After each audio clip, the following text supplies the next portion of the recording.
1999 में 15 साल का जॉनथन जेम्स ऐसा बच्चा जो कंप्यूटर चलाते चलाते किसी ऐसी चीज में घुस जाता है कि उस पर बहुत बड़ा केस पड़ जाता है और एक कंप्यूटर यूज करने की वजह से उसकी सारी जिंदगी तबाह हो जाती है।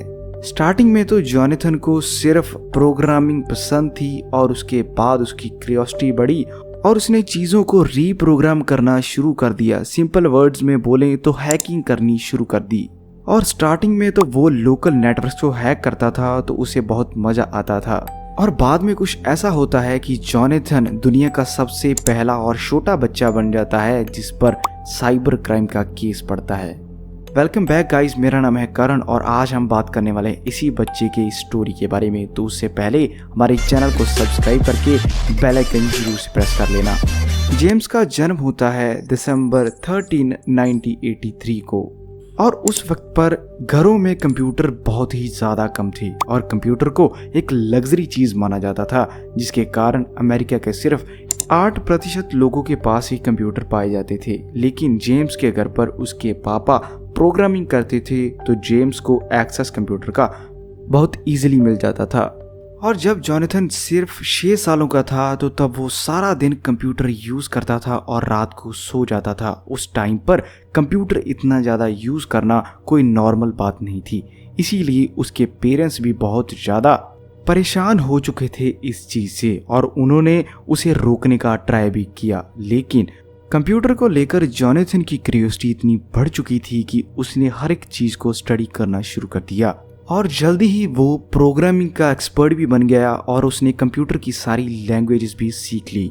और कुछ ही टाइम में वो इतना एक्सपर्ट बन गया कि उसने विंडोज़ को लिनक्स पर चेंज करना भी सीख लिया। जिनको नहीं पता तो लिनक्स एक अदर फॉर्म है विंडोज़ की और उस टाइम पर इस चीज़ को करना बहुत बड़ी बात थी।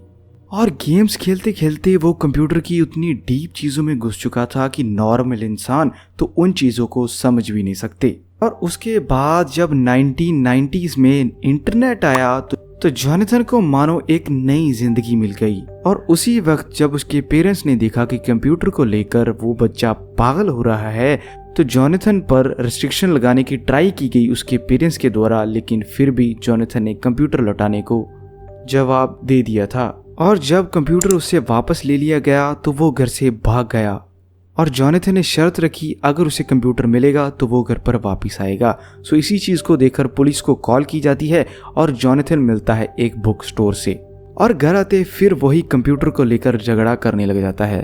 और जॉनथन किसी ना किसी तरह अपने घर वालों को मना लेता है ये कहकर कि उसके स्कूल में स्टडीज़ भी अच्छी चल रही है और कंप्यूटिंग तो उसका सिर्फ पैशन है। उसे फिर से कंप्यूटर वापस मिल जाता है, लेकिन ये चीज़ कोई नहीं जानता था कि उसने अपने स्कूल की साइट को भी हैक कर रखा है और वो खुद ही अपने ग्रेड्स चेंज कर बढ़ा लेता था।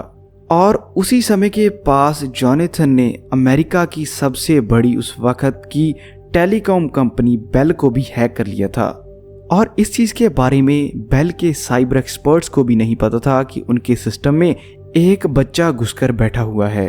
पर उस कंपनी के लिए अच्छी बात ये थी कि जॉनथन ने उनका सिस्टम डैमेज नहीं किया था और कोई भी चीज़ लीक नहीं की थी, क्योंकि जॉनथन की क्यूरियोसिटी सिर्फ इतनी थी कि वो प्रूव करना चाहता था कि वो किसी भी सिस्टम को हैक कर सकता है। और ये चीज़ किसी को पता भी नहीं चलती अगर जॉनथन खुद कई साल बाद ये चीज़ ना कन्फेस करता। हर बार अपनी किस्मत के कारण जॉनथन बच जाता था, लेकिन इस बार कुछ ऐसा होने जा रहा था कि उसका लक ने भी साथ नहीं दिया। और 1999 में जब वो सिर्फ 15 साल का था तो तब वो ट्राई कर रहा था किसी और नए और बड़े सिस्टम को हैक करने की। और उसी दौरान उसे हंट्सविल का एक सिस्टम दिखाई देता है और वो उसे हैक करने की ट्राई करता है। किस्मत का खेल देखिए, उसे खुद नहीं पता था कि ये सिस्टम नासा का है और वो बिना कुछ जानते हुए नासा को ही हैक करने वाला है। और उस टाइम पर नासा की सिक्योरिटी बहुत ज़्यादा कायम थी, क्योंकि दोस्तों उनके पास टेक्नोलॉजी के बहुत सारे सीक्रेट्स पड़े हुए थे जो बिल्कुल भी बाहर नहीं आने चाहिए थे। तो पिछली बार की तरह बेल कंपनी से तो बहुत ज़्यादा तगड़ी सिक्योरिटी थी इनकी। और इसी दौरान उसने मार्शल फ्लाइट सेंटर का इतना बड़ा डाटा चुरा लिया कि जिसकी कीमत लगभग $1.5 मिलियन थी। और इन फाइल्स में रॉकेट बनाने का सारा डाटा भी पड़ा हुआ था। और जब ये चीज़ पता चलती है नासा को तो वो 21 दिन के लिए अपना सिस्टम बंद कर देते हैं, जिसके कारण नासा को $41,000 का नुकसान हो जाता है। और धीरे धीरे नासा इसकी इन्वेस्टिगेशन शुरू कर देती है और जॉनथन को भी पता नहीं होता कि उसने कितना बड़ा क्राइम कर दिया है। और इसे करने के बाद वो अपने अगले क्राइम की ओर बढ़ जाता है। और इसी के बाद जॉनथन डल्स वर्जीनिया में अपनी नई हैकिंग की शुरुआत करने लग जाता है और वो ट्राई करता है उनके सर्वर्स में घुसने की। और एक्सेस मिलते ही वो उस कंप्यूटर में स्निफर इंस्टॉल कर देता है और जिसमें कि ट्रैफिक पिकिंग इंफॉर्मेशन होती है। फॉर एग्जाम्पल उसमें सारे के सारे पासवर्ड्स और लॉगिन्स रखे जाते हैं। और इस बार फर्क इतना था कि उसने यूएस के डिफेंस सिस्टम को ही हैक कर लिया था। अगर अमेरिका पर बाहर वाली किसी भी कंट्री से अटैक करने की या किसी और चीज को करने की ट्राई की जाती थी तो इसी डिफेंस सिस्टम की जिम्मेवारी होती थी कि उस अटैक के बारे में पहले ही पता लगाना। और पेंटागन में घुसकर जॉनथन मिलिट्री एक्सपर्ट्स के लॉगिन्स और पासवर्ड चुरा लेता है और तुरंत ही उन्हें ये पता चल जाता है कि उनका डाटा हैक हो चुका है और इन्वेस्टिगेशन स्टार्ट हो जाती है। और उसके बाद 26 जनवरी को 2000 में सुबह 6 बजे जॉनथन के घर पर एजेंसी के बहुत सारे एजेंट पहुंच जाते हैं और बुलेट प्रूफ जैकेटें पहनकर उसके घर पर रेड कर देते हैं। और घर पर घुसते ही जॉनथन के सारे डिवाइस, जिनमें कि 4 कंप्यूटर, 1 लैपटॉप और 1 मोबाइल फ़ोन था, उनको सीज कर लेते हैं। और जॉनथन पर 2 केस पड़ते हैं। पहला तो डिफेंस डिपार्टमेंट का डाटा चुराना और दूसरा नासा को हैक कर देना। अगर जॉनथन अडल्ट होता तो उसे लगभग 10 साल की सजा सुनाई जाती, लेकिन वो तो सिर्फ 16 साल का था।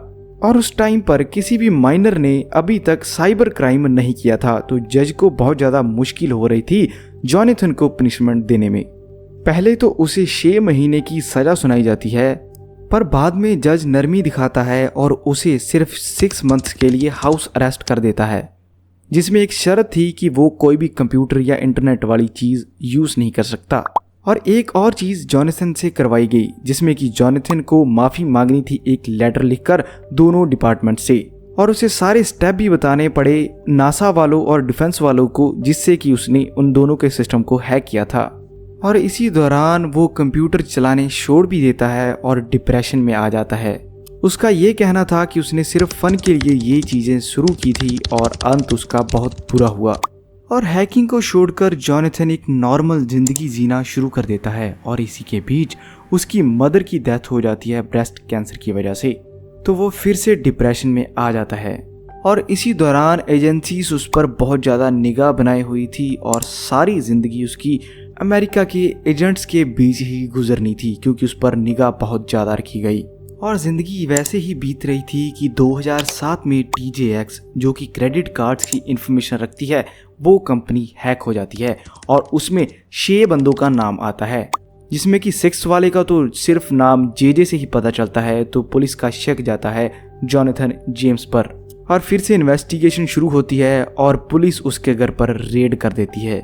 जब उसे पुलिस तंग करना फिर से शुरू कर देती है तो 2 दिन बाद जॉनथन की लाश मिलती है उसके घर से और वहां पर एक गन भी पड़ी होती है। और उसके कुछ ही समय बाद ये चीज़ पता चलती है कि उस हैकिंग में JJ नाम का बंदा जॉनथन नहीं था और जिसने ये क्राइम किया था उस हैकर का नाम जिम जॉन्स था।